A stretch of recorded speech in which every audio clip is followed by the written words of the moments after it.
Welcome guys, in this video I'm going to show you how you can reset the JBL Partybox 110. So at first you have to remember to power on your device.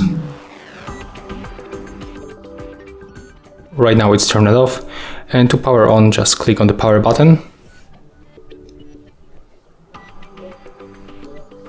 Okay, when you hear that sound, it means that it's turned on, and you have to click and hold this button and this button together for at least 10 seconds until your device turned off. So click and hold both buttons together and keep holding.